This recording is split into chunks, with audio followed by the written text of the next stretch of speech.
So I'm really happy today to have Noelle Starry with us, who is an expert on shared office space. But Noelle is a very busy lady.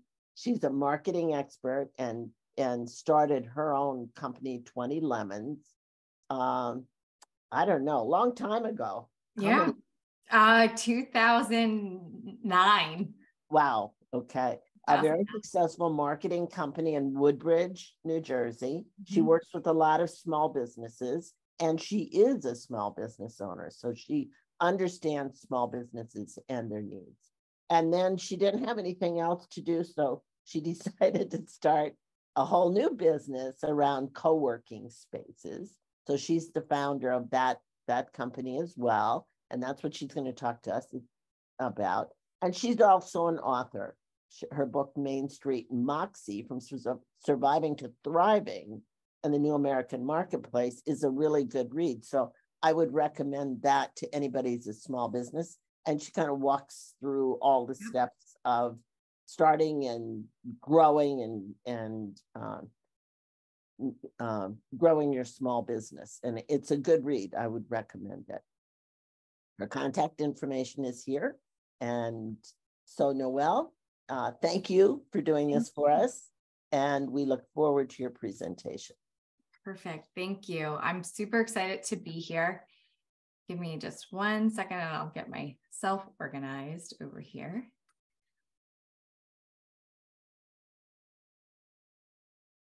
Okay. All right. How are we looking? We got it? Got it. All right. Great. So, today, as Jane already mentioned, we're going to talk a little bit about shared office space. Is it right for you? And what does it look like in the market today? So why are we talking? So why are we talking about co-working? And I think that this is a really important piece to kind of kick off on. So, I said this trend is not new. And the main reason that I say that is if we take a little bit of a look as to where the world of co-working started from, where did the world of shared spaces start, we can look a little further back into 1995. And when we look at 1995, we kind of find out that co-working spaces started in Germany, like where they were first thought of. And it was programmers that started to get together and they started creating something called hacker spaces. And the objective of them working in a common space was, when we think about AI in the world of computers today, we think a little bit about open source and people sharing code and people being able to connect different programs together. A lot of that started because of the environments that happened in co-working spaces. So back in the day, they used to call it hacker spaces. And then finally, in 1999, the word co-working came into existence. And co-working was really thought of a way of work, not just how we work. And so when we're talking today a little bit about shared space, it's a little bit about shared space, co-working spaces, why they're different, why we think about them. So finally, the first co-working space that we think of a little bit today started to open its doors in 2002. So not really that long ago. In Austria, there was some entrepreneurs, so leave it to the entrepreneurs to try some new stuff. They went into an old factory in Vienna and they started to call it an entrepreneurial center. And they had spots for architects, PR consultants, startup companies, freelancers, and the whole objective was for them to have a space to collaborate, to get out of the house, to share water cooler conversations. And so while this is starting to happen in Austria, finally in San Francisco in 2005, San Francisco has its first co-working space. This is the first co-working space in the United States. And their whole concept is around the freedom of working independently from a structured office environment with the community and having the opportunity to work together. So sometimes co-working spaces have taglines like work alone together. And so this is the first time that we started seeing stuff like this in the United States. And I'm super proud and excited to say that in New Jersey, we opened the first co-working space in 2009 in Woodbridge. So to keep it a little less boring, once we opened, there were spaces that opened in Hoboken, there were spaces that opened in Asbury Park. And so in the first like 2-3 years of co-working, it was not a very collaborative environment in the state of New Jersey. It was really where we were trying to get involved with our local communities, our downtowns. And again, even in 2009, we started seeing programmers, graphic designers, consultants, copywriters wanting to come into a space, and they started realizing that there were benefits from working in a space like this. So as I mentioned, I wanted to kind of at least introduce myself again, kind of tell you a little bit about how I got into co-working and what that means for the world. So the reason I started co-working was I started my business in 2008. So a year prior, I started my marketing company. I was working out of my house. I was working with people virtually. I would go to a lot of coffee meetings, and I would find a lot of times I had to shut my computer and when I was in Panera to take it to the bathroom with me because I didn't want to leave it. But I never had people to say, what do you think of this idea that I'm doing? And so a colleague of mine and I decided to open a space. We started to see the model that was happening both in San Francisco, and there were common models starting to happen in New York City at the time. And we said, why don't we create something like this?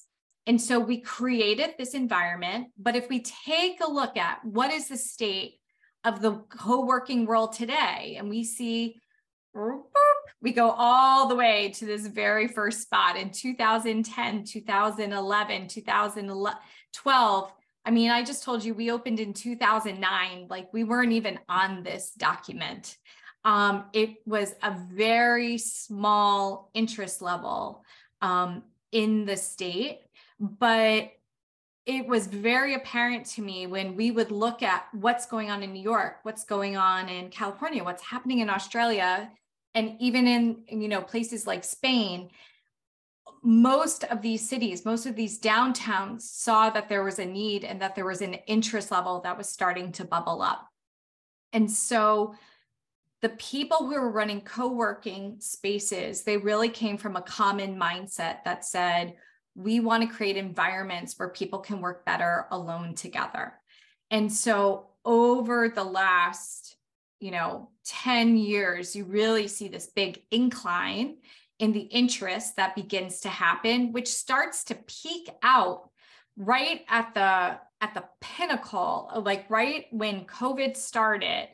Co-working was at its highest peak, and which clearly came to like a crashing halt as the entire country shut down, the entire world shut down. And then what we've seen from COVID is spaces went from being people working in very common open spaces, which I'll talk about in a few minutes, to people wanting to really start isolating themselves back into private office spaces. And during this time, the major markets also had a lot of open space that started to free up. And so they also started calling themselves co-working spaces or calling them shared spaces. But a lot of them are really closed door office buildings. But they're trying to get in sometimes on a trendy word. And so the reason that I say that, and we're going to talk about this, is different spaces have different feels. They work a little different. They feel a little different. The way that they're set up is different. And so while I told you our spaces closed the majority of our open space, all of our closed door private offices have remained full. And during COVID, most people continue to go to their office in their closed door spaces and work throughout the pandemic. as we've been coming out of it, and I was just saying this a little bit earlier, it seems like there's a little bit of, it was inertia that was driving people to common spaces. And it's a little bit of inertia that's keeping people at home and not really going back and commingling as much as they were. So what do I mean by that? Within the spaces themselves, people have historically gone to their office spaces like 5 days a week. So even if I had a co-working space, part of what I might do is I would actually set up my computer and I would leave it there. And again, you have different options. You could either just come with a laptop, work for the day, leave for the day, or come with your laptop, come with your desktop, set a whole station up and have a dedicated desk. And I'll show that to you guys in a little bit. But it became interesting to see how people's behavior has changed, and they only come to the spaces for 1 or 2 days a week. Most people that are coming to the office spaces are not coming 5 days a week. They tend to come in, they tend to come in, they want to take a look at what type of work they've got going on.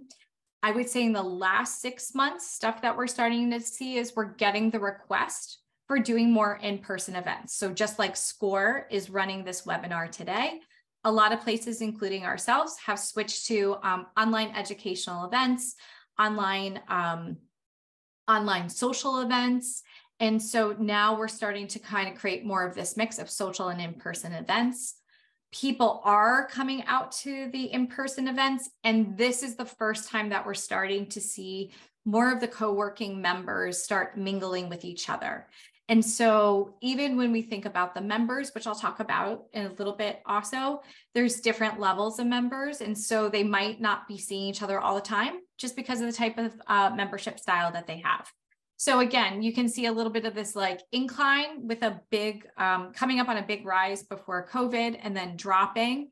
And then, but we see simultaneously the number of co-working spaces worldwide increasing, which is not atypical. Like in my mind, I'm very clear why that's happening. And it's happening for a few reasons. We know that people aren't always going back into like big corporate office. They're not looking to travel as far. They might be home. And reasons that people tend to come to co-working spaces is they might say, we have a new baby at home and I need a place to get out and it's a little quiet. My in-laws are in town and I need a place to get out and work. We're doing construction on our house for the next 3 months and it's too loud. We have a new puppy at home and it's too much confusion with the dog.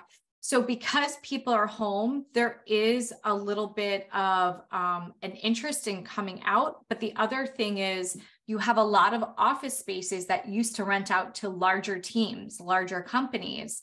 And now as they're starting to break down needing such a big space, landlords are saying, well, what am I supposed to do with my big building? And so most landlords are now taking percentages of their buildings and turning them into co-working spaces.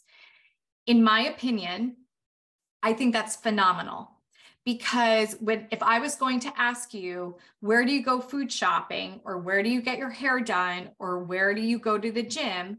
You're probably going to tell me something within proximity to your home. And the challenge that I told you in 2009 with co-working was we had 3 spaces in New Jersey, Hoboken, Asbury Park, and Woodbridge, New Jersey. And people used to come to our spaces and they would say, I really love your space. I wish it was in my own town. And so by having more landlords thinking a little more creative about what to do with their space, different towns are going to have more options for people to use right in your own neighborhood. And I think that that's a phenomenal thing. So what does a day in co-working look like?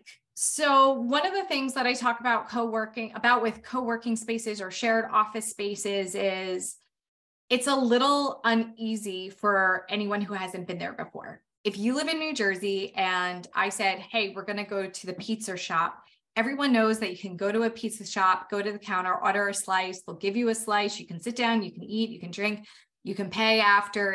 It's not a very confusing experience because we've all grown up with it. But when you think about co-working, there's a lot of different things at play. Is the parking free? Is it not free? Do I have access to printers, free printers? So I have to pay for my black and white printing? How much can I talk? Like there's some cultural influences that happen around co-working spaces. So one of the jokes that we talk about in co-working is if I have one headphone on, if I have two headphones on, that means don't talk to me at all. If I have one headphone on, that means talk to me, but keep it short. And if I have no headphones on, that means I'm free to talk to, feel free to talk to me. And so some of these spaces start to develop a little bit of their own culture, but you wouldn't know it if you didn't spend some time there. So other things that tend to happen in the space is we also think about, like in most other buildings, like I said, no headphones on, people chat. Like you've got that water cooler chat experience that's happening. Typically in spaces, you're going to find more open kitchenette areas. You're going to find that people want to give, sometimes they'll do more like spots to eat, or they'll do some interactive food stuff. Typically, co-working spaces offer free coffee, tea, Wi-Fi, printing. They want to kind of create, they'll put games in certain rooms so that you can actually spend time with each other. When you're in a common space, you might say, I don't know, can I take a phone call from a desk? Like there's 20 other people. Am I going to distract them? Again, if people want to tune you out, they're going to stick their headphones in. Or there's some other options. A lot of co-working spaces have something called a phone booth. And I'll show you, I think I have a picture of one in here, which are basically, they're modernized old school phone booths. They're basically a way for you to go in and make private phone calls. They're soundproof. And a lot of spaces also have conference rooms or team rooms. So you can choose different places where you're taking phone calls. Again, you can eat with colleagues, you can eat with friends. A lot of co-working spaces might do bagel days or pizza days. They'll do kind of events to create more community. The focus is around the community, not necessarily the space itself. When you're in a space, sometimes you're going to hear it, depending what the ebb and the flow of that space is. You might hear other people on conversations. Again, so if you're coming, did you bring headphones for yourself? Did you bring like ear pods or something that might help you with canceling some noise? And then the people that are in the space, I think some of the benefits are you get an opportunity to get access to their resources. You get an opportunity to pitch work. When I go to a networking event, it is literally called a networking event. My objective is to come out of there where I have networked with people. I have met some new people. I'm going to follow up with people. The objective in co-working spaces is to create environments where people can more naturally get to know each other or develop relationships or talk about business. And so your level of depth with the people around you is really because it's driven by the environment itself. It's not a forced like networking event or a business card exchange or a mastermind group, which all have a purpose and a place. This is just one more different type of level of layering how you work and where you work. So the other thing that tends to come out of co-working spaces is a concept called hives. And the concept of hives is if I'm a graphic designer and in the space is a copywriter and in the space is a web designer, instead of us independently pitching our own work, sometimes members of the space start to pitch work together. Like they'll start saying, wait, you work on this type of account, I work on this. Maybe we can pitch this project together. And so collaboratively, the people in the space tend to start selling higher levels of work to more people for better prices. And it's all because, again, they're giving these organic environments to be able to learn how to pitch work together. So again, we talked a little bit about like what co-working culturally, how they look and feel. So let's talk a little bit about benefits. And there is still one or two cons with this, but I think it's important to take a look at. So what are your biggest pros? Typically when you're walking into a co-working space, and I've got some different pictures on like some of the different slides, and they kind of show some different types of spaces, is because you're not the one building a full office space out, you're not paying for all of that. There's a dramatic cost savings by being in a co-working space. Most co-working spaces run on month-to-month payment schedules. We ask as courtesy for a 30-day notice, but you will find most co-working spaces allow for super flex scheduling, which is great. Again, the people in the space are what make your experience unique. So I've been in co-working since 2009, as I've mentioned. And when I think about people who've come in for a while and they've left, whether they grew up and they got new spaces, or they moved out of town, or they switched careers, or they got a corporate job, the people change in your space. I lovingly refer to the changes of the people in my space as classes. I'm like, oh, I remember that class when it was all women and we would do our cookie party for the holidays and they would outbake each other with like really elaborate cookies. And then one year I might have all guys that were programmers and they all showed up with Oreos and Entenmann's for the cookie exchange. And they still had a great time. Everyone had a great time, but the environment changes. So the type of people that are in your space can flux from time. And I think that that's expected. And it can also change geographically, pending which locations you go to. Again, tons of networking. It gives, co-working also gives you mental space. I remember in COVID, we always used to talk about, I just want to be in 4 different walls, right? Like we were all stuck at home staring at the same 4 walls. And it was just nice to have some new environments to be around. Co-working spaces are meant to be either in or around places that allow for mental creativity. So that's why a lot of these spaces are designed with games, with lighting structures. We've done some interesting tech things where all of the key systems actually run off your phone. So you never get a physical key anymore. You get your access through an online app and an online computer. So stuff that's just a little playful. And then again, typically in these spaces, educational events are run, social events are run. Biggest cons: if you're not a people person, being in a shared office space, being in a co-working space, it may not be for you, because the goal is to have people in there that really want to interact. So there's a little bit of a natural attrition that happens with who's in the space, how they communicate with each other. And you do have different personalities. And it's kind of like when we all went to college. You went to college and there are different personality types. And I think it gives you a little bit of an opportunity to grow yourself and to stretch yourself and to learn about things that are outside of your comfort limits. And so, even though I'm in marketing, there were times that I was in spaces with guys that were working on major real estate deals, and I was learning about like their businesses. So it's an opportunity not to be around different types of people. And I think that can help you grow. Some people might look at it as a con. I do have it in the con column, but I think it's a little bit what you're trying to get out of it.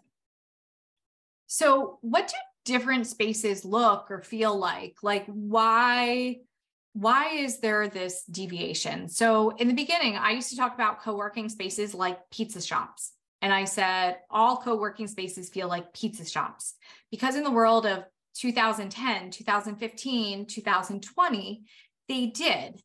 They were very casual. They were meant to be community environments.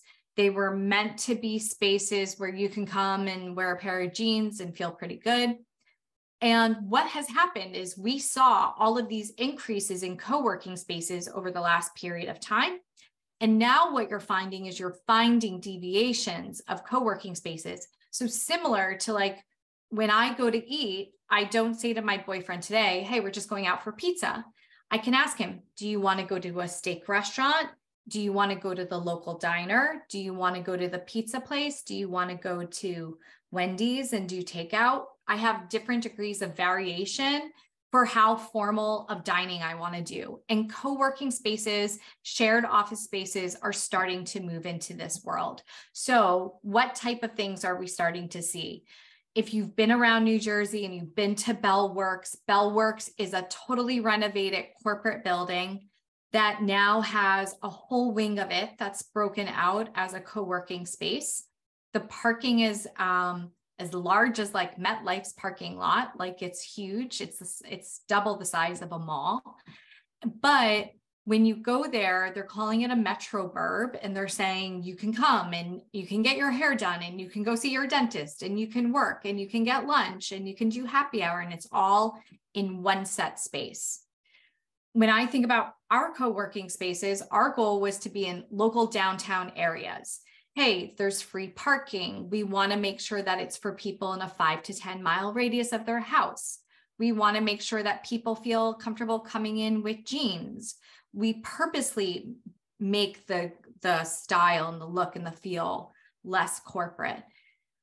And then you've got some buildings like, or if we think about Regis, like how many people have been to Regis? I'm sure a bunch of you guys have been to Regis before. Regis has always been in place for corporate businesses looking for office space when they're in different towns. And so their unique feel is a very corporate feel. And Regis has built out a portion of their rooms and said, hey, we want these to be our co-working spaces.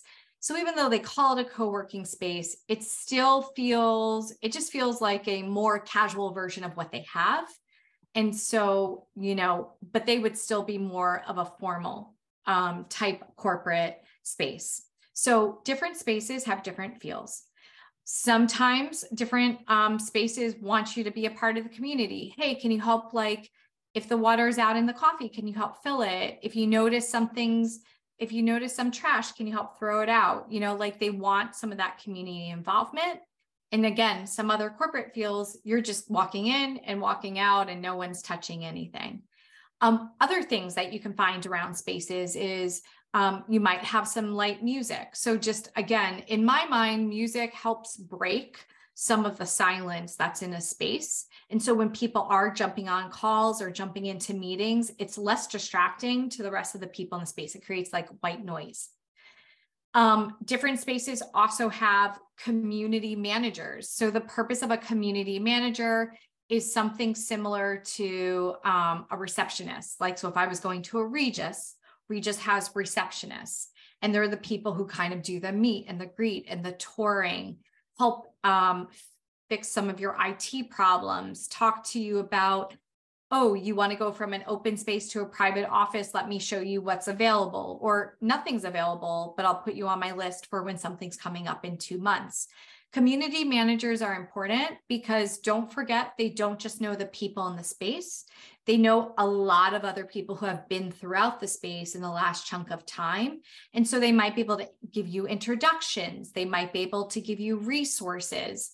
So again, you're in an environment where you've got people filled with lots of rich information that just needs to be tapped. And then of course, different types of spaces will run different types of virtual events, in-person educational, social events, or they might run happy hours, off-site events. So you need to check to see what type of events they are. Some locations will be more focused towards startup companies, and some locations will be more focused towards companies that are a little more established. So again, the best way to do this is go check them out and trial them. We'll talk about that in a minute. So on the picture on the right here that you see, this is actually one of our spaces. This is a space in North Brunswick. What you're looking at is open space. And then in these closed doors on the right-hand side, you can see that there's some private offices. So let's just kind of talk a little bit about what general pricing looks like. The pricing that you see here is specifically to our space, but it's pretty much very on par with market value. So you'll see places, we do a drop-in for $35 a day. Some might do it for $25. If you want to come into a space, you can say, hey, I just want for, I want to be able to stop in Monday to Friday, 9 to 5. Great. Check that box. It's $175 a month. So for $175, which is pretty much what some gym memberships are costing nowadays, you can get access to come and work all day in a space, nice and easy. The 24/7 open desk gives you the opportunity to come anytime. So let's pretend you have a secondary job and you're trying to start another business as a side hustle, and you can't leave your 9 to 5 job, but you want to be able to work at night from 6 to 9, 2 or 3 days a week, and maybe on a Saturday. Getting a 24/7 access to a space allows you to kind of come and go as you want, so that you don't have to worry about checking in every day. How do I want to use it, etc. And then other options that you have, do you accommodate filing cabinets? I just saw a quick question. So I'm going to go back to the, to the picture that I just had up. So in the back here, so what we've done, we actually have like 3 sets of different types of desks here. And in the back option chairs come with filing cabinets. So not everyone utilizes them, but it's something that we wanted to give as an option. So that's a little bit about this piece. And then there is a conference room. So if you're meeting people and you're like, hey, I need a place to meet, I don't want it to be a Panera, and I've got 4 meetings, you can book conference room space for 4 hours and have all of your meeting people come just to the co-working space. Or you can book this space for the day and just every 2 hours have someone come and meet you. So there's different ways to manage that. The single, double, and team offices range from about $500 to $1,200 a month. Again, this is your all-in cost. So this includes coffee, tea, water, Wi-Fi, black and white printing, all the AC is taken care of for you. All of the cleaning is taken care of for you. This is all managed. But it gives you, depending how your team is set up, some different price points. And then the other thing that we offer for a lot of entrepreneurs is mailbox usage. And mailbox usage allows for people to get mail sent to a direct office, to have like a direct mailing address. So this is all registered with the US Postal Service, and we run programs for about $40 a month. So like I said, I talked to you guys a little bit about different spaces, and really the next question is what now? And my answer to you is trial. So when I talk about trialing, the answer is go to 2 or 3 different spaces. Go to 2 or 3 different spaces, 2 or 3 different days. Because as I said, there is an ebb and flow to any space that you go to.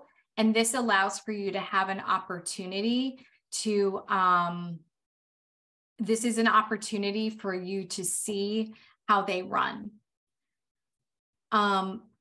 So one of the questions that's coming up is, if someone has a guest or a client, do they have to book the conference room? The best recommendation would be to book the conference room, because let's pretend that the open space is packed that day, or there's confusion, or there's an event going on. The conference room at least guarantees you closed door private space. But if when they come, you just want to utilize like the open space, you could do that too. So you have some options there. So as mentioned, my name is Noelle Starry. And if you have any questions, you can contact us using our website at coworkinginjersey.com, or you can email me at info@coworkinginjersey.com. And I'm going to try to see if I can show just one other thing. We did, Noelle, we had one question. Yeah. 2 questions. Yes, you will receive the slide deck. We'll be sending that out.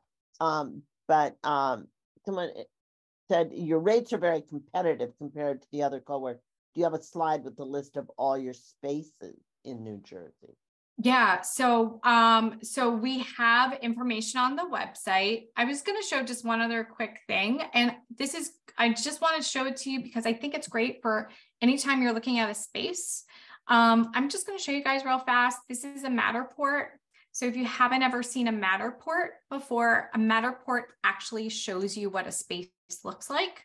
So you can see there's about 35 open desk space in the outside, and I can jump right along my Matterport and I can show you what a conference room looks like.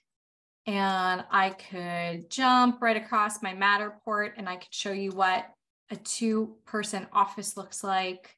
So we're not the only location that has stuff like this. So you can find stuff like that on other websites too. But I do think they're great because they kind of give you a look and a feel for like what a space feels like. How do I go about finding like all of the spaces in New Jersey or within a zip code? So New Jersey actually has a list. I will find it for you, Jane. There is a list of, if you're a co-working space in Jersey, you're actually listed on they have a roster of Jersey co-working spaces, incubators, and accelerators. Co-working has only just recently made that list in the last few years. Jersey never used to acknowledge them prior to that.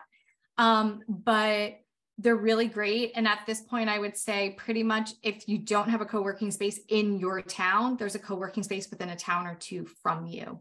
And again, some of the big Reguses have done it, but there are a lot more independent spaces that have also opened up.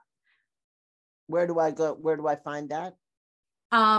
Jane, I'll send that to you. I don't know the name off the top of my head. Okay. There used to be a program called Ignite. I think it used to be called Ignite NJ. And Ignite NJ, if you're a new startup, the state will pay for 3 months. Ignite NJ pays for 3 months. And I think the person only pays for 6 months, and then the state pays for 3 months, and then the co-working space pays for 3 months. So if you are in a co-working space that's a part of this program, you can actually get even more discounted pricing. Okay, so if you send me that, then I'll include that with the email that goes out to everyone afterwards. Great. This is so interesting. Yeah. I didn't realize how many. It sounds like there are a lot of co-working spaces around New Jersey now. There are. And like I said, this is really a new phenomenon in the last 5 years, 6 years. So they haven't really been there much before that. So we're pretty excited because, and if anyone's been in business, part of it is in order to have a marketplace, you need to have competition. And so when you had so few spaces, if someone just didn't like yours, they weren't going to somewhere else, or they weren't able to compare it very easily to something else. And so by having more, I think different types of people are going to go to different styles of spaces, and they're all going to start growing a little bit more. So I'm pretty excited about it. Nancy asked, what is a typical committee? Oh, or is that commitment? I'm assuming it's a commitment period. So what yes, thank you. Yeah. So as I mentioned, typically co-working spaces. So if I was going to get a typical office space, they might tell me I need to sign for a year, and I'm on a year to year, or I'm on a 5-year, I'm on 10-year. Co-working spaces tend to run on 30 days. So we do just ask as courtesies typically to give an extra 30 days. So on the 30th, you can't say I'm canceling tomorrow. Like, the objective isn't to do that. The objective is to give people flexibility.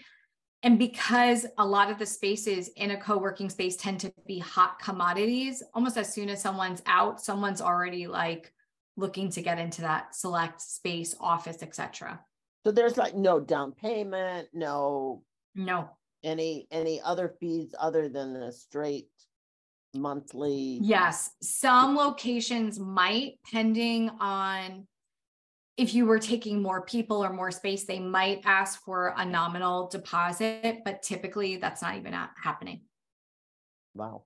It sounds like such a perfect place for especially a startup business, but it doesn't, or anybody who's working at home to have that option. It sounds great.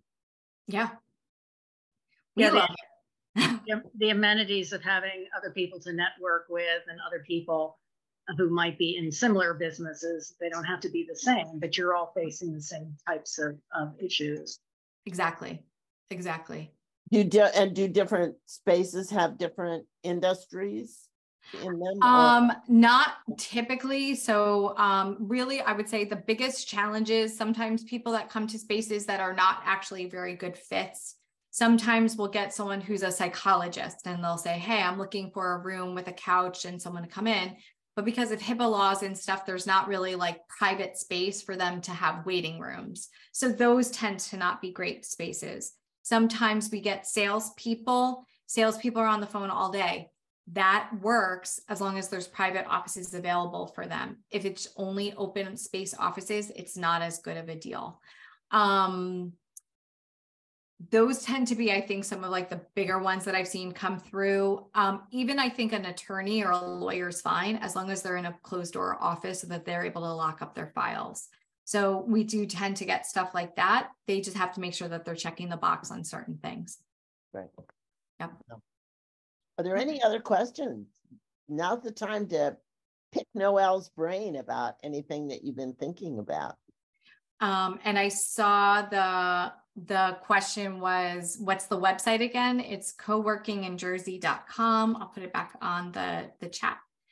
And then one of the questions is so our locations right now, we only have a North Brunswick location right now. We're looking to do 2 possible pop-ups, but they're going to be up in Parsippany area and Jersey City area.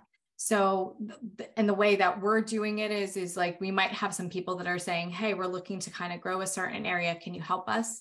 One of the questions is, do we have a PA location? My question is where are you in Pennsylvania, or what area of Pennsylvania? Because I might be able to make some recommendations. Philly. There is a great place in Philly. I'll send it to Jane. So Jane, you can send that out too. But there's a right in the heart of Philly, right by Chestnut, is a great space. So yeah, so I mean, and you can Google most of this. If you take a look and you said, I'm looking for a co-working space, Philadelphia, what pops up? The keywords are popping up and people are getting more traction. So co-working is the Google word. I would Google co-working. If you want to be in a space where you really feel like you're getting more of a culture, I would look for co-working. If you're looking for a space where you're like, I really just want an office space where I can go and shut the door and not get really bothered, then you would still look for a shared office space or private office space. That would also be one of the other big distinctions. Okay, great. Good information. Great. It's all great information. Awesome. Any other questions? Going once. Also, is there only one in North Brunswick? Yes, we only have the North Brunswick one right now. We shut 2 locations in the last 2 years locally. And Noelle's contact information is in her box, noelle@20lemons.com. So I presume people could contact you if Absolutely. they have questions or are looking at your space or recommendations for space in other areas. Seems like you know the industry pretty well. Yes. Yeah. And I'm happy to give some recommendations if people are in certain areas. Again, to Jane's point, some of it, I know it because I know it. So yeah, that's it. Otherwise, it was good being here telling you guys about this. I feel like one of the biggest challenges in co-working is people are still just getting information. You know, there's just not enough easy, accessible information for people right now. Yeah. I didn't realize, one of my big takeaways today, I didn't realize it was so flexible.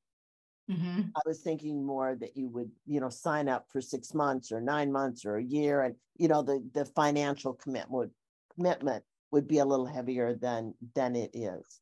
The idea that it's so flexible and you can really make it work for you individually, I think is really a wonderful benefit. Yeah.